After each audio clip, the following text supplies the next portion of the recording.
Il aura passé plus de 7 décennies dans un poumon d'acier pour des raisons médicales, une condition dont il a tiré son surnom, l'homme dans un poumon d'acier. Paul Alexander, un Américain de 78 ans atteint de la poliomyélite depuis ses 6 ans, est décédé. Son décès a été annoncé par son frère, mercredi 13 mars, sur une page de levée de son fonds qui lui était dédiée. Christopher Hulme, organisateur d'une campagne pour l'aider notamment à payer ses frais de santé, a confirmé sa mort sur le site GoFundMe. Paralysé très jeune à partir du cou, Paul Alexander dépendait de cette machine en acier qui l'aidait à respirer grâce à des pompes. Un dispositif impressionnant qui enveloppait tout son corps, ne laissant que sa tête apparaître. Selon le site du Guinness World Record, le septuagénaire détenait le record de la plus longue durée passée dans un tel appareil, soit près de 70 ans.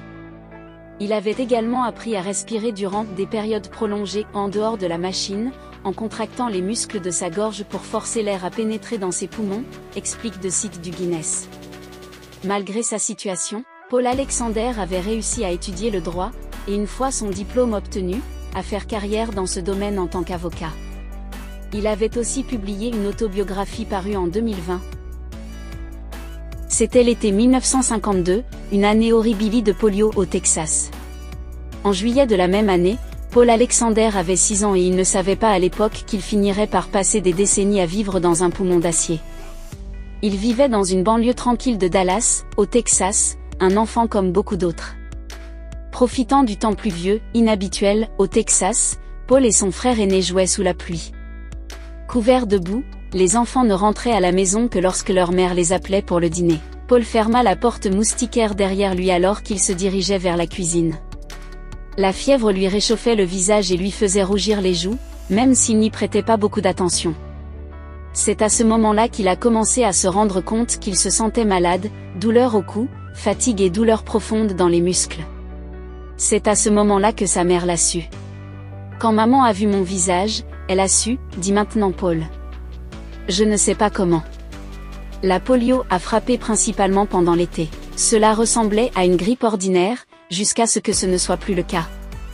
Malgré la détérioration rapide de son état de santé au point qu'il ne pouvait ni parler ni tenir un stylo, il a été conseillé à Paul de rester en dehors des hôpitaux encombrés. L'épidémie avait mis le système de santé à genoux et il semblait impensable de trouver des soins appropriés dans le service de polio surpeuplé. Il pourrait mieux récupérer à la maison, où il passera les jours suivants alité. Cependant, après que son état s'est aggravé, Paul a finalement été transporté à l'hôpital Parkland. Là, alors qu'il avait du mal à respirer et à avaler, on a dit à ses parents qu'il ne survivrait pas. J'étais devenu immobile, je ne pensais même pas pouvoir parler, alors le personnel de l'hôpital m'a mis sur une civière dans un long couloir avec tous les autres enfants désespérés atteints de polio. La plupart d'entre eux étaient morts, a déclaré Paul à Elsday. C'est un autre médecin qui, après lui avoir rendu visite, a réalisé la trachéotomie d'urgence qui lui a sauvé la vie. 3 jours plus tard, Paul se réveilla enfin. Il pensait qu'il était mort, mais ce n'était pas le cas. Il a réveillé un survivant après avoir traversé la phase initiale aiguë de la maladie, son corps endolori enfermé dans une machine. C'était le service des poumons d'acier, une section surpeuplée de l'hôpital Parkland, remplie de jeunes survivants de la polio, de petits corps piégés dans de grosses machines qui les maintenaient ancrés dans la vie. Certains enfants pleuraient, se souvient Paul. À cause de la trachéotomie, ils ne pouvaient pas émettre de son. Personne ne pouvait bouger. Malgré ce tout premier diagnostic à l'hôpital Parkland en 1952, Paul s'accrochait à la vie avec un entêtement farouche. Une partie de sa motivation vient de ses défunts parents, qui l'ont encouragé à poursuivre ses rêves malgré les difficultés de sa condition. Il m'aimait tout simplement, dit Paul dans une interview accordée à Star Tribune en 2018. Ils ont dit, vous pouvez tout faire. Et je l'ai cru.